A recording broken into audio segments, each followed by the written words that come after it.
All right, ladies, welcome to tonight's conversation. I am extremely excited. We're doing something a little differently. We actually are going to have an interview with Miss Tanya. There's been a lot of conversation on the channel as it relates to waiting, right? And so one of the comments that I made to one of the ladies was everybody is different in their waiting, meaning you might have some ladies who at this moment they're so broken, this is not the time to even step out and look to connect with anyone. You might have some women who they may not necessarily be broken, but it could be a thing of maybe how they perceive men, whether they don't trust men, they've had these really bad experiences. So right now, it may not be the best time to step out to try to connect with someone because their perception of men is not what it should be. Or you might have these, have some women who they've done the work, they're healed, they're whole, and it's just really a matter of stepping out in faith and working the process that God would have for those ladies in waiting to connect with their Boaz. And so because we have such a mixed bag, a week or so ago, I reached out to Miss Tanya to see if she would be a part of the conversation. And one of the reasons why I thought it would be really appropriate is because I mentored Tanya when she was single. And I've also had the pleasure of mentoring her now that she's married. And now that she's married, I am hearing from her less and less. It's almost like, I'm like, wait a minute, I have not heard from her. And that's a good thing. And so I just thought it would be a good idea to have a conversation with Tanya and let her come on the channel and just kind of share a little bit. So welcome, Miss Tanya, to the waiting room. Thank you for having me.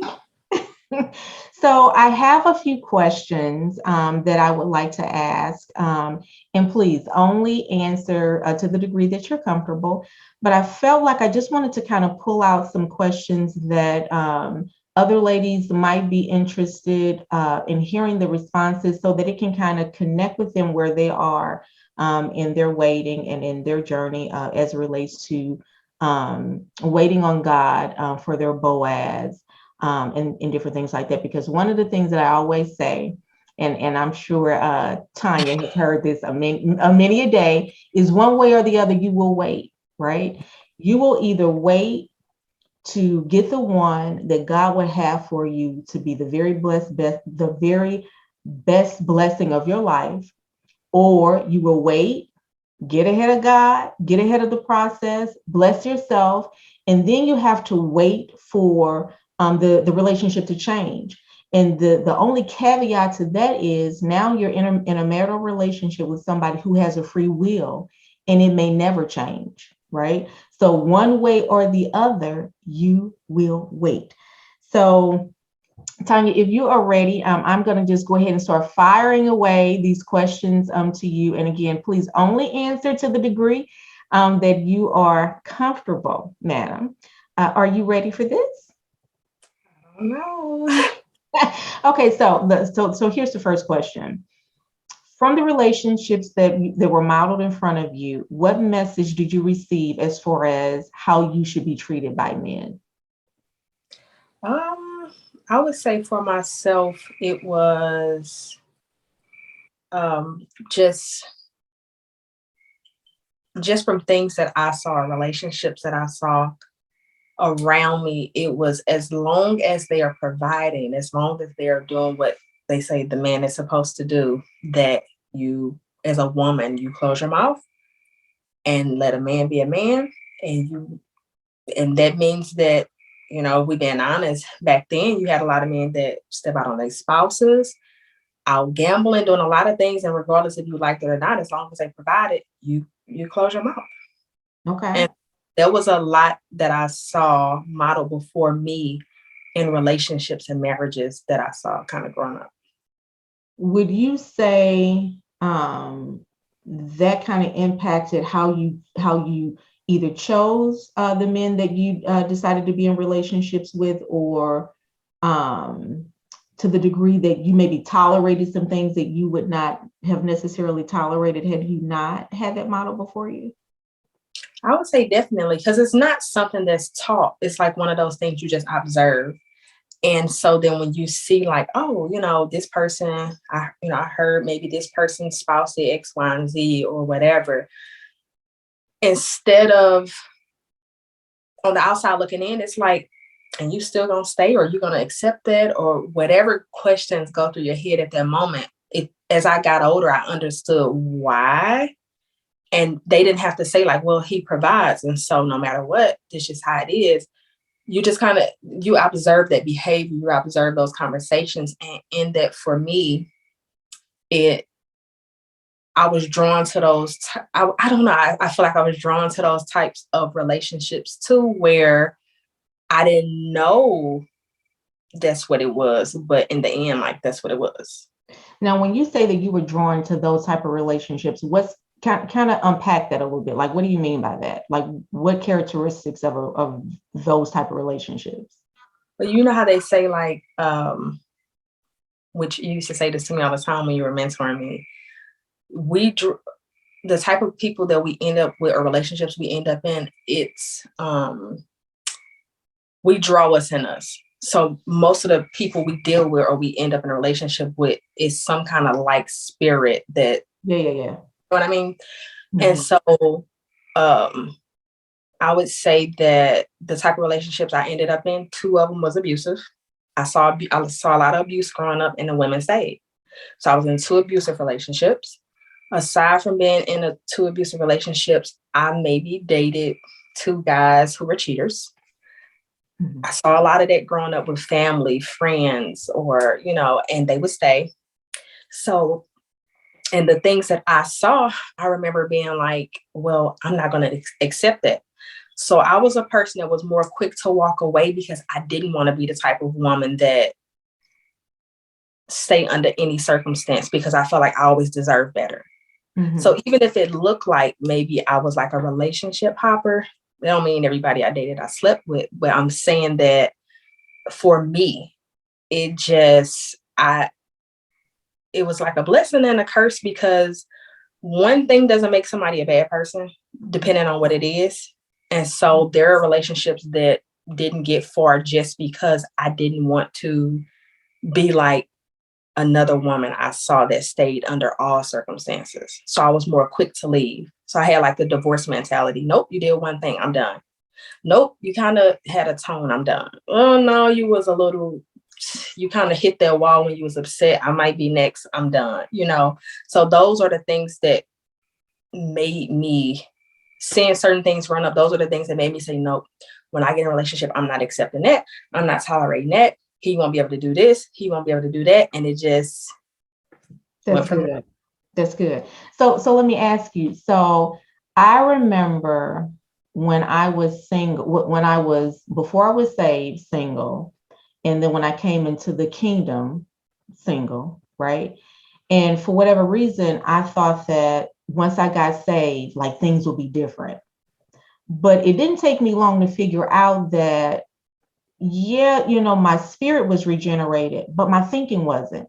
And so I really expected like automatically, like my relationships would be different and my life would just be totally different. And, you come to a point, you understand that there's a process, right? Christ has to be formed in you, right? This is a walk of faith.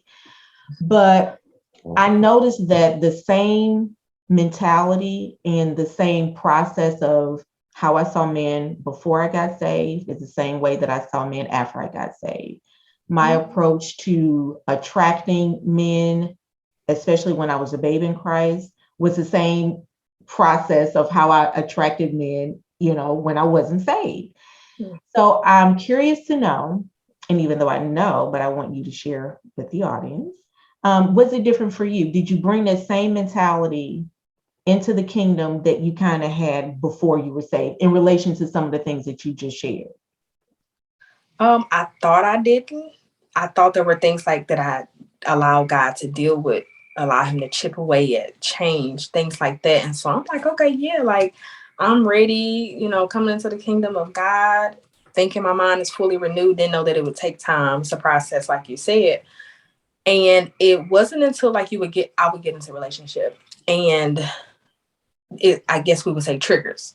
So like something would happen and little things would happen, big things would happen where it was like, okay, my reaction or the way I responded to things let me know, no, that like I'm still, yeah, I'm saved. Yes, I'm born again, but my mind wasn't fully renewed to react or respond differently.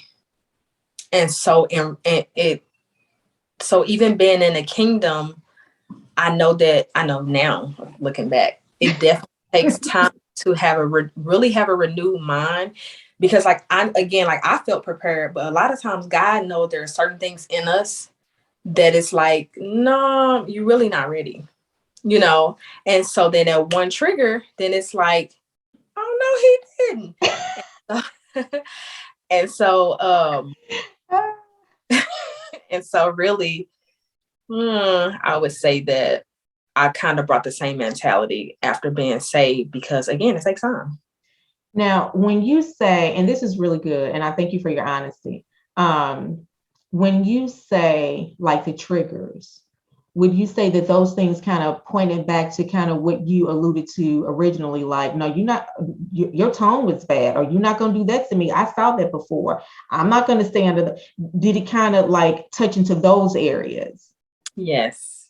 And so instead of it bringing the best out of me, it brought the worst out of me. Okay.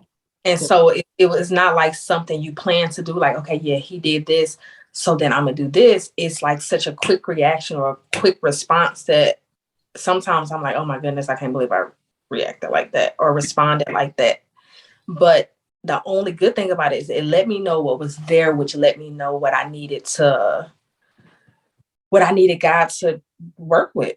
Like, okay, God, this is you see what's going on. So how can you fix this? How That's can you help good. to better me? That's good. That's good. Okay, let me look. Okay, so here's another question, and I'm just going to kind of, as we're chatting, I'm just going to kind of randomly pick things out that kind of may fall in line with where we are in the conversation. So, what would you say were your biggest struggles in relationships before you were saved? Hmm. Before I was saved, I would say my biggest struggles was trust. When it came to men, it was definitely trust, again, because what was modeled before me growing up. So it was trust. I felt like it was hard for me to trust people, friends, not even just in relationships. If I had to pick one thing, it's trust. Okay, and And so and then also having like a high expectation. Like I know what I want, and you seem like you fit what I want. And then we begin to date, and it's like, you know what I mean? but okay, so let me ask you this. Now, first of all, I like it, and I want you to unpack that trust a little bit. But when you say a high expectation, was your high expectation reasonable, or would you say that it was unreasonable? And the only reason I asked it is because I remember when I was waiting, right? So many women in the kingdom told me that my standards were too high, right? And so, and as far as, okay, so let me ask first, your standards, are you talking about before you were saved or after you were saved? Both. Okay. So like I wanted like basic, like, a prayer life. Brother, does the brother have a prayer life? Is he a fornicator?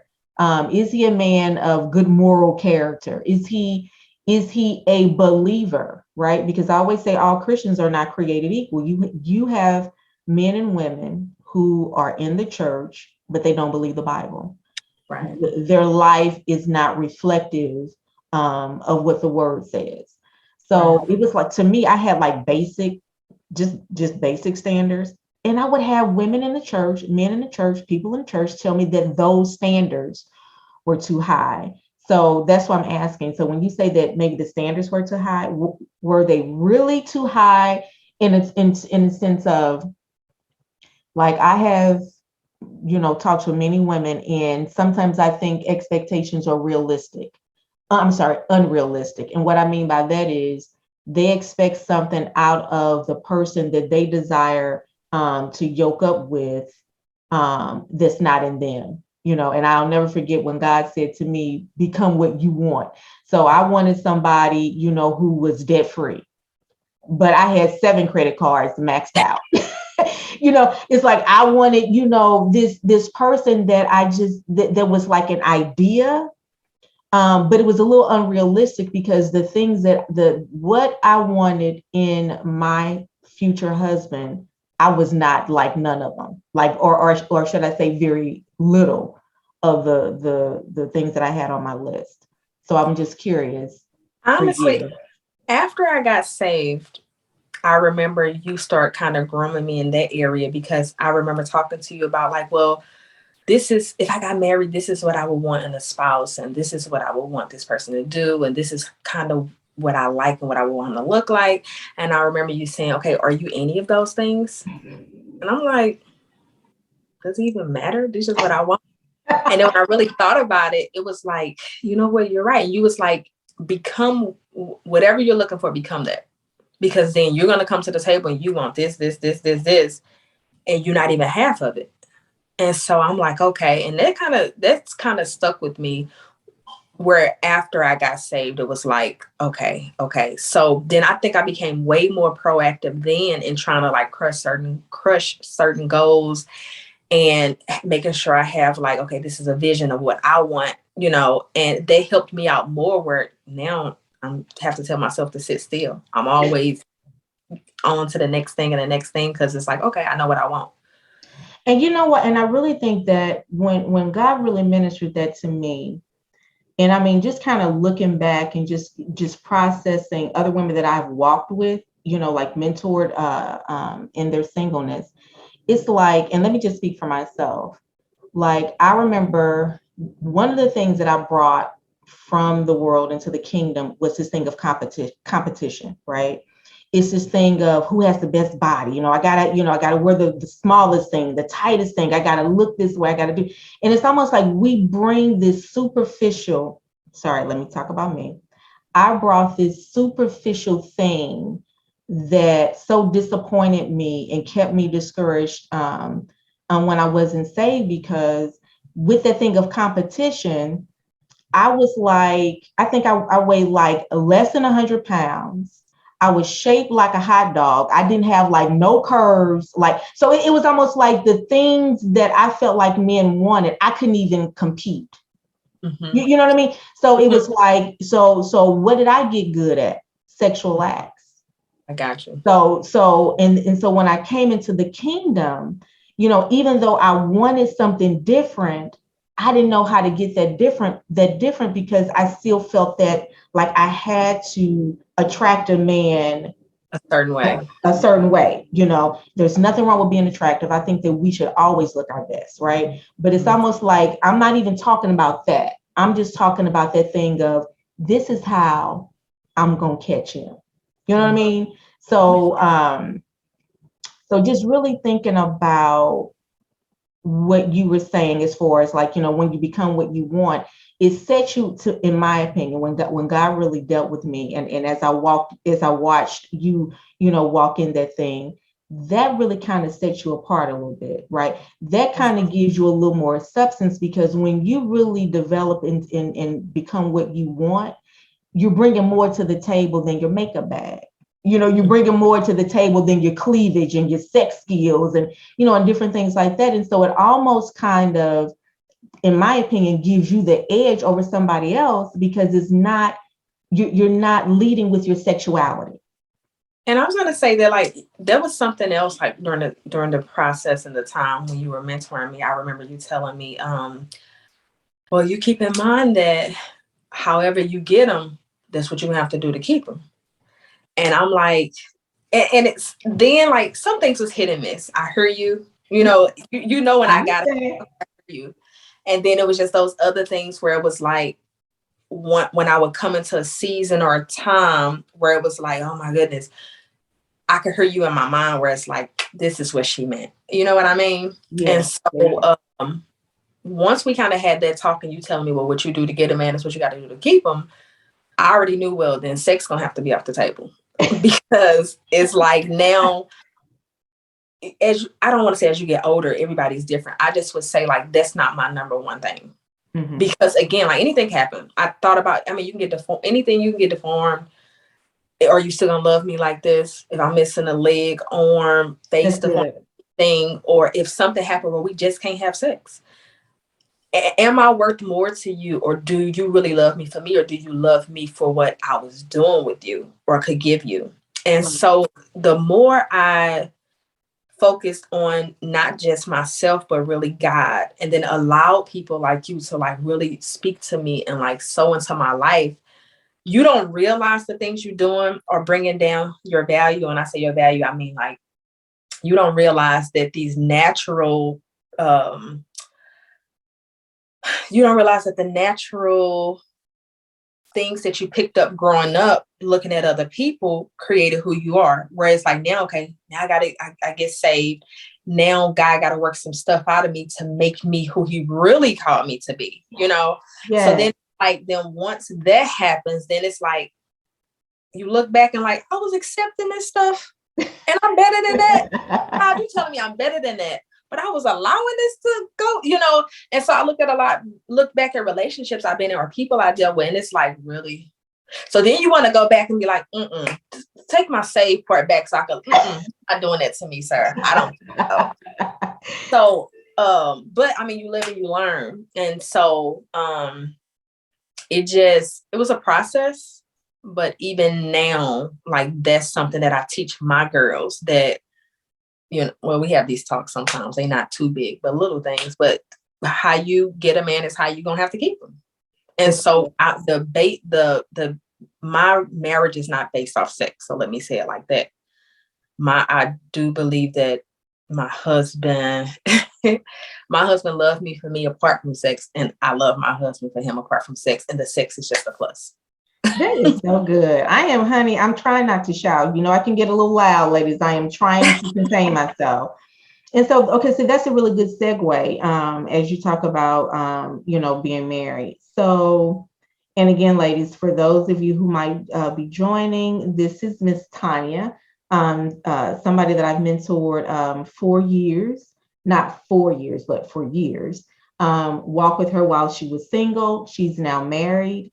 And so we're just kind of talking about just those differences. And so now that you are married, would you say that you were prepared for marriage? Fully prepared? No. Okay. Because I wasn't fully prepared. You don't really know what our marriage entails until you're actually in it. Because how they say like, oh, you get married and you have the wedding and it's beautiful and you really do focus on that. And then you realize, oh, we are in this forever, you know? And so then they do some stuff, you're like, and you do stuff and they looking at you. So I would say I don't think anybody's ever fully prepared for marriage because in every marriage is different. But there are some things that I do wish were worked out of me before I got married that kind of came up in our marriage. Like, do you feel comfortable giving some examples of those things? Or like I didn't realize that I still had a bad temper. Like I would just say anger. So some things that maybe my husband said or did that didn't really need a reaction of 10, I'm on 10 when it could have just been a 1 or 2 or no anger and just, you know what, it's fine, honey, you know, whatever. But then it's like, But then, well, it's like, right? I'm on 10. I'm mad, got an attitude about something that I could have been and let go. I didn't. But then when I look back or when I began to pray about certain things, I'm like, God, why am I like this? Or why do I X, Y, and Z? He began to show me that in certain areas, it was still that thing of, this is what I saw. This is how I saw you treat her. This is how I saw you treat her. This is how, and this was my natural response. That's good. And so it had to be, eventually those things still got to be dealt with. Because again, no man want to deal with no angry woman all the time or nagging woman all the time. And even though I didn't feel like I was those things, he felt like my husband felt like certain things where he like, I mean, you just get really mad. And then I'm like, I do, don't I? I do. And so in that area is better, but I do wish there was something that was worked out before I got married. But again, sometimes you don't know until you're in a situation where you don't know how you're going to respond. And then it's like, ooh, I didn't mean to respond in that way. I've had to go apologize to my husband plenty of times. And that's good. And one of the things that I always say is when we're talking about waiting, right? You wait in purpose, expectation, and preparation. And and I always say, kind of be honest with yourself. Like there were certain things that I knew about myself. And I remember one day as I was in preparation for marriage, I came in covenant with God and myself. And because I knew that I had a sharp tongue, honey, I would talk about your deceased parent. I would talk about every insecurity that you had on purpose. I was just very cruel before I was saved. And even after I got saved, kind of like what you were saying, I kind of noticed that I still had that sharpness about myself, especially like if I felt wronged or, hurt or, or something like that. And so as I prepared for marriage, that was one of the things that I said to the Lord. I said, God, I said, I want to come in covenant with you and myself, that I would never say anything to my husband that I could not take back. Right. Because, that saying, back in the day, and back in my day, sticks and stones may break your bones, but words will never hurt you. And that's a lie, And so, and here's the thing, in my practice, because I was like a light switch, like literally, like I would just flip on and flip off. And so I really began to practice my temperament, and I call it a reflex. Just in everyday life, people on my job, when I'm out like at a store, instead of, like you say, going on 10, I really began to develop those skills of, being slow to speak, learning to just close my mouth, practicing the ministry of silence, in being prepared for marriage. But just like you said, the Bible says that iron sharpens iron. So to as much of a degree that I was able to work on those things that I was fully aware of, right? But even when I got married and his iron started sharpening my iron, things began to show up that I didn't even know was there. So there's really good, but I feel like that's like the next step in the process. So it's almost like it's wisdom to have certain skills before you go into it, because things are going to come up. I don't care how good a marriage is, it's not going to be perfect. But it's almost like it's certain things that should not like be an issue. Like we shouldn't be two Christians and you don't know how to keep your hands off of me, and I'm talking about in a like violently. Right. We shouldn't be two Christians and you cursing me out. We shouldn't be two Christians, and I mean, it's like you dogging me out. And I mean, just these things that are not characteristic, of Christ-like behavior per se. Right. So it's not that when you get married, you're going to be perfect. He's going to be perfect. But there just should be like this level of, okay, this is out of the way. Now we can work on this. And as the winds begin to blow up in this piece, AKA marriage, we can hang, and we really can blow to death do us part. It's true.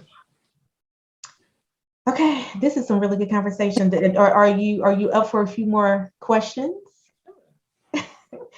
Okay, so, okay. So how about this? Looking back, and let me know if you feel like we've pretty much kind of touched on this. This might be an overlap. Looking back, would you have gotten married when you did? Why or why not? No, I would not have. I definitely would have waited. And even now, like I love my husband. I mean, we've definitely grown together. I've already seen other sides of him. And when I say other sides of him, I know they say like you can be married 50 years and your spouse will change 15 times and you have to each person they become. So I'm saying I've seen enough sides of my husband where yes, we definitely love each other. But I would have waited. I don't think I would have gotten married when I did because I don't think I was ready. Because again, those things that happened after we got married, little triggers that show who I was or what was still in me. And then there were triggers that show who he was and what was still in him. And so some of that stuff still should have been worked out before we got married.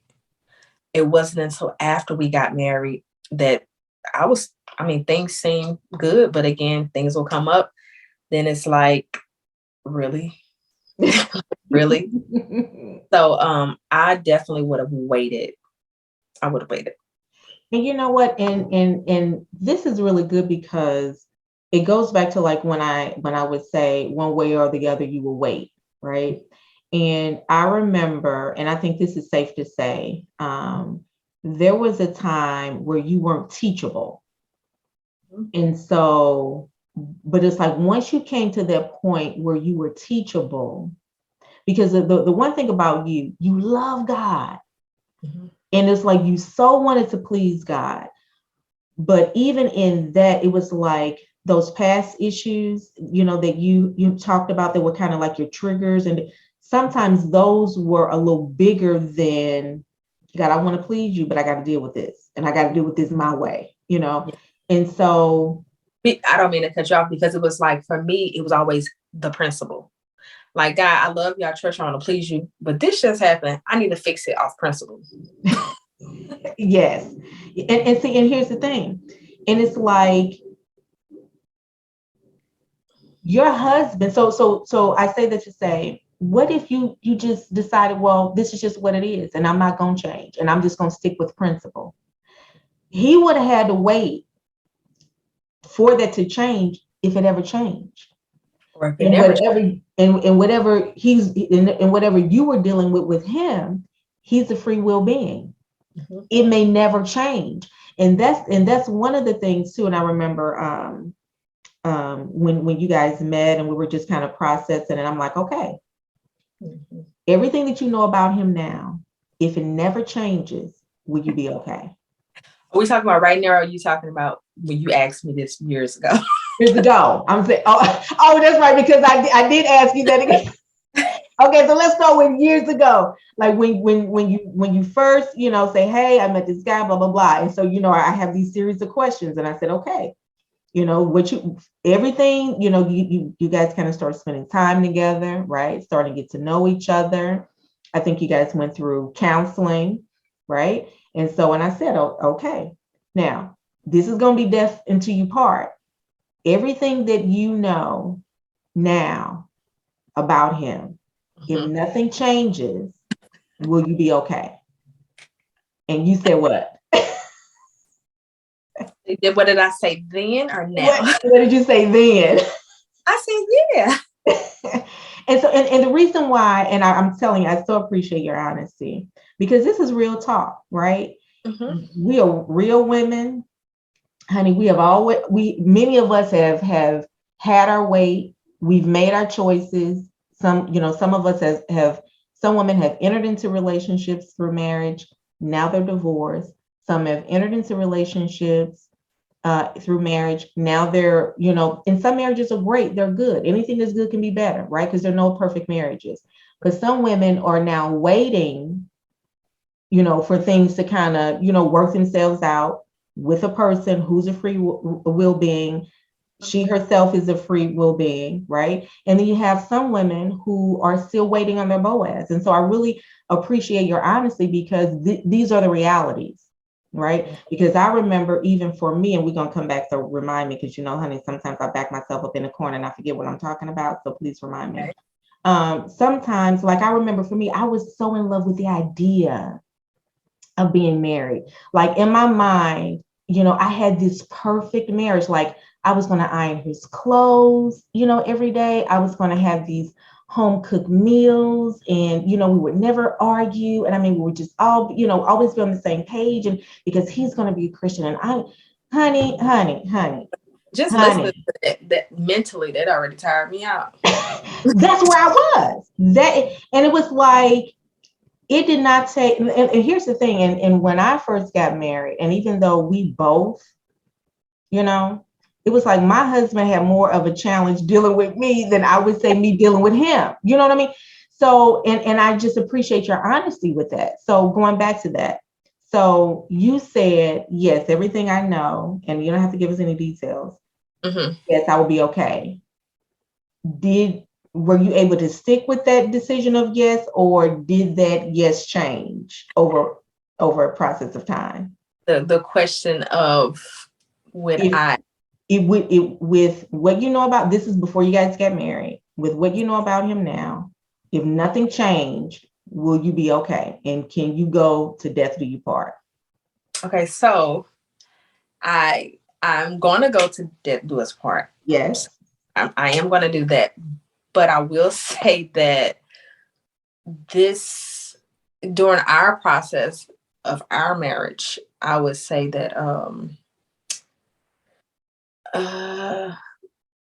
there were plenty of times where I didn't think that we would make it. And a lot of it was me that, I mean, just really do something I don't like. Oh no. I mean, I'm drawing up divorce papers. Here you go. You can, I probably did that 3 times in the 5 years we've been together. Okay, this is not gonna work for me. And again, there was that divorce mentality I had. Like, if you're doing something that it's like, I don't have to deal with this. It was that. I don't have to take this. I don't have to deal with this. So I'm on the laptop printing the papers out, doing that. And then I talked to one lawyer. He said, yeah, you just called us last September. And I'm like, oh, this February. So it wasn't too long ago. And so my husband is the type of person that, which is what I really do love about him, he in it to the end. He's not those, I mean, you can do something. He's not like, I'm out. He under all circumstances, he wants it to work. So that was something I learned from him. And don't get me, I have plenty of people in my life that I've seen growing up and they're still married. But would I say that on the outside looking in, they have the perfect marriage, which I know it's no perfect marriage, but would I say they have like a really good, great marriage? No. Some of those circumstances, in my opinion, really was worth walking away. But my husband's just one of them people, like he, under all circumstances, he wants to stick it out. So I've learned that from him where I don't even want to say I'm not so quick. I don't throw out like divorce no more. I don't care if I have to walk, take a breather, and I don't want to share his personal business because it was some stuff that I'm gonna be honest was worth walking away. Mm-hmm. Like God would even say, go ahead, like you're good, you can go. But I don't know, just something about that grace that God extended. Yes. So it's like through me, I've been extending it to him. Amen. It honestly, it feels good is because it's new for me. Instead of like, okay, I'm gonna cut you off, I'm gonna write you off. It's like, okay, all right, God, all this grace you extended to me, I'm going extend it to him. And it's like, it just feels better because it's also like that feeling of it's not a burden where before it's like, it was something I was carrying, like, cause I got to figure this out when it's like, I don't have to figure out nothing. Let me just go pray. That's right. And so I would still say now, yes, we are in this to death do us part. Amen. And if I had to do it again, I would have waited. I would never got married when I did, but I definitely think I still would have wanted to marry him. You're just gonna make me cry. I am just so, because I love these people, guys. Like they're really, they're wonderful. Let me see. What about being married do you wish you had known when you were single? And let me add just a little bit more to that. And it kind of goes back to something that you said, like a divorce mentality. And I don't think that we realize that when we like jump in relationships like that, break up, make up, it really kind of prepares you to have like a divorce mentality. And not to stick and last throughout everything. Right. So that's why I was so quick to, all right, one thing, I'm gone. Right. And so and because the thing is, I think, okay, so let me ask you this. Is being married different or the same as having like a long-term relationship? It's different. The covenant first is what makes it different. Do you feel the covenant? I mean, does it feel different? It doesn't physically feel different. No, not physically, because I'm just thinking about like, sometimes, we think that like being in a long relationship with somebody is kind of like equal to, like I know some people who they have literally been together for like 23 years and they've never got married, but they say that they're married. And so like when we get into these relationships, let's just say, oh, we're just going to see where it goes. And then 5 years later, it still has not led to marriage. Still just Like, going. right. It like to energize the bunny. It just keeps going. But then when you marry somebody, do you feel like there's a difference in like a long-term relationship versus being in a covenant marriage relationship with them? I hope that makes sense what I'm asking. I do believe there's a difference, which obviously would be Marriage. I would just say the biggest thing to me would be covenant. And just before me and my husband actually got married, someone had total stranger prophesied to us. And she saw him as my husband. She saw all these different things. And he wasn't there. That's the funny thing. He was not around. I met her by myself for the first time and I had a baby. And she started prophesying and she was like, one more question after she asked me a bunch of questions. And she said, "Are you married?" And I said, "No." I said, "Not yet." And because me and him we set a date. So we still had a little time before we were actually legally married. So she was like, "Are you married?" And I was like, "No, not yet." She was like, "Okay, God," she said, "because I heard God saying that his blessing is under the covenant. The moment you marry your husband, the blessings won't stop." So then I was like, okay. So, really, I'm like, we can do this tomorrow. I mean, you talk about being blessed. You busy tomorrow? We can get married tomorrow. We still waited and to the date. But I would say that honestly, from the moment we got married, and not blessings where it's like material things all the time, but blessing where after we got married, left and right, God would put us on people's heart for certain things all the time. Yes, that didn't happen when we just dated or when we were just together. Yes. I remember us getting ready to head out to our honeymoon. We had strangers blessing us with money, like on flights and stuff. "Oh, you guys, look, here you go. $100 bill here." Like random stuff like that, where it was like, "Oh my God, I think I can get used to this covenant." Like this. I like how this goes. So that would be like the biggest difference. And I never want to be one of those people where I'm like, okay, we've been together 8 years, but married 2. It's like I've wasted 8 years that could have been 12 years of marriage or 10 years of marriage. Right. That's good. Yeah. And I just asked because obviously like covenant is so different. And I have known people to be together for like 9 years. And then they get married and they are literally divorced with less than 12 months, and to me, that just speaks to the power of covenant versus, just this open-ended relationship without benefits. Right. So I actually had an aunt, she passed away, but this whole time I thought she was married to her husband. We all knew him. She family. But after she died, I found out that they were together over 50 years and they never got married. And I think I was more in shock than I'm looking at the 50. Yeah, I knew this and I didn't know this. Sure wow, enough, that's a long 50 years? Over 50 years. Wow. And never married. So let me ask you this. What role does your relationship with God play in your marriage? A big role. I would say if we did not have God as that foundation, I don't think we would be married today. Like I could say that 100%. Because I noticed for myself, when my character, personality, or is off, or I'm feeling edgy, I feel like sometimes you have those days where you may feel irritated and you don't even know why, or you feel frustrated and you don't know why. Maybe you woke up like that, or maybe something did happen, but I notice the more I keep God first when it comes to my marriage or my family unit or work, everything flow. I'm not saying everything's perfect, but it flows well. And then it's that feeling of no burden. So I feel like apart from God, I'm trying to figure out how I can please my husband. That's good.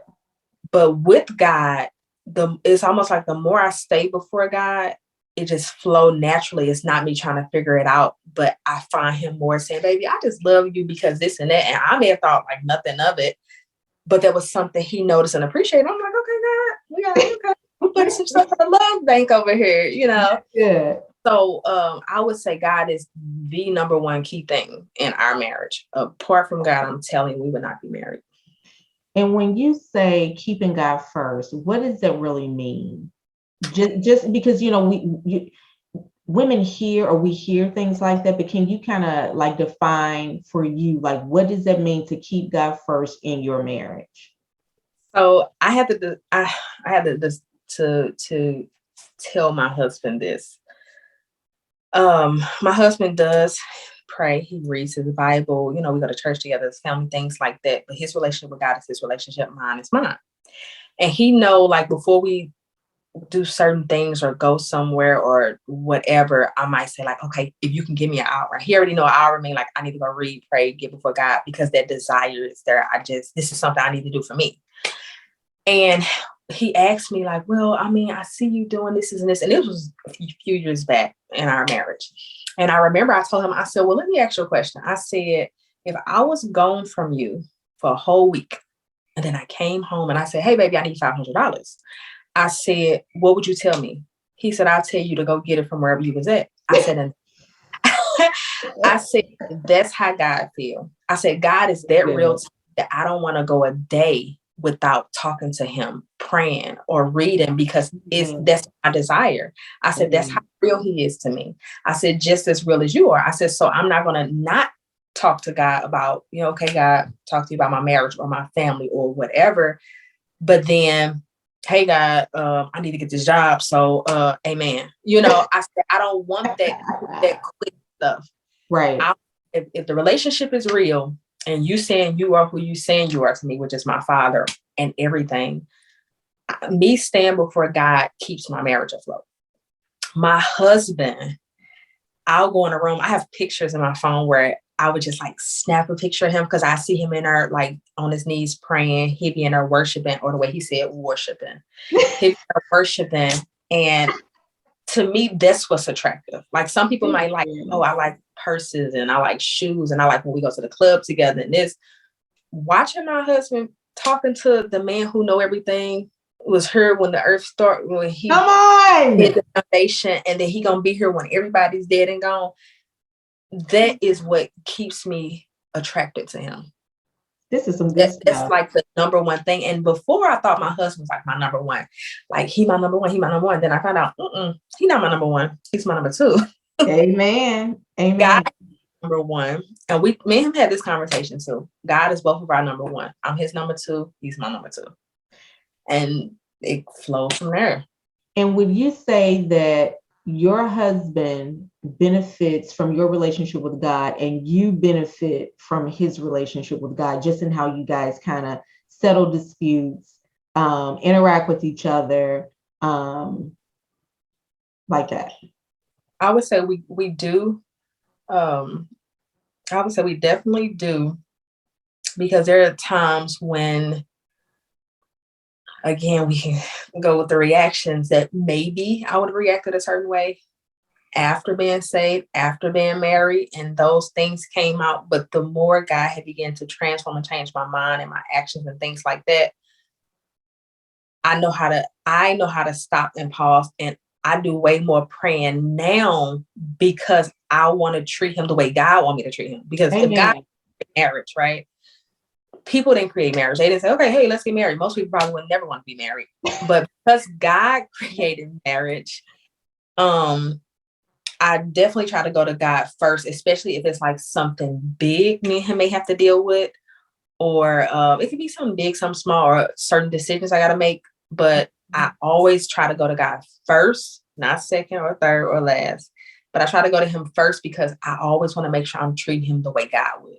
Amen. And I can't say that I've always done that, but that's something I've been trying to perfect. Amen. That's good stuff. I'm telling you, I really appreciate you just being gracious with us. I think we're coming up on an hour. So is there any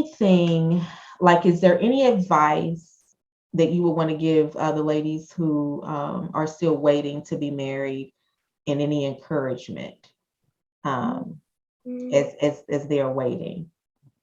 Well, I'm gonna start with what you told me. One way or another, Latonya, you're gonna wait. But I would say I really enjoy being single. And when I say enjoy being single, not just twiddling your thumbs but if you want travel, if you like to travel. If you like to go to new restaurants and try new food, I'm a foodie. So that's my thing. Traveling was my thing. I remember I started a business before I met my husband. I was so into that. I was so busy before I met him that I wasn't praying for a husband. I can tell you that. I remember having somebody come to me and say, you know what, you need to be praying and believing God for a husband. I'm thinking, like, why? I'm having fun by myself. So, Get a life. and Get a life. didn't, right. I still didn't because I was like, I wasn't sure what I wanted in a spouse. So I really was just enjoying myself. And then my business was going well, like just so many good things that when he did come along, it was, I don't feel like I missed out on anything where like, I feel like some Speaking of good things, ladies, hold it. I have on one of her brands, good things. Proverbs 18 and 22. What does that say, Miss Tanya? He who finds a wife finds a good thing and obtains favor from the Lord. Amen. Okay, go ahead. My husband always says, where my good thing at? But yes, so I had enjoyed, I really had enjoyed myself enough that when he came along, I think that was part of why maybe I wasn't ready. Cause I'm like, I'm having too much fun. You know, I'm not ready. And so I would say don't just wait and do nothing, but do those things you would want to do if you had a spouse. Go shopping, go eat, go travel, start a business, start 5 businesses if you can, finish your degree, whatever it is you want to do. I would say do that. Don't sit and do nothing. But aside from that, if keep God first, really keep God first. And I don't care what other people say. I know I did not find my husband in church, which let me not say I didn't even find him. He found me. But no, we did not meet in the church. And at the time, I was under the impression that most times when you meet your spouse, it'll be in your church or a church. But that's not where we met. So, amen. Because Christians, as a Christian, you go to the store, you go work out. Some people have, a job that they might go to. And so in the same way that we navigate in the marketplace, in the world, in life, right? As a Christian, yes, you will make those connections. yes. So this has been a wonderful conversation, Ms. Tanya. Thank you for being so transparent and just kind of sharing that honest dialogue as it relates to being single and married. And ladies, I so hope that you have enjoyed the conversation. I hope it's been a blessing to you, just really listening to Tanya's testimony. And again, if you have not done so already, please like, share, and subscribe to the channel so that you do not miss conversations like these. Amen. So again, thank you. I am Cynthia Wright with the Waiting Room Life. Tonight, we had Miss Tanya sharing her journey from single to being married. And we will see you, or I will see you in the next conversation. Thank you. Thank you, Ms. Tanya. You're welcome. Bye-bye.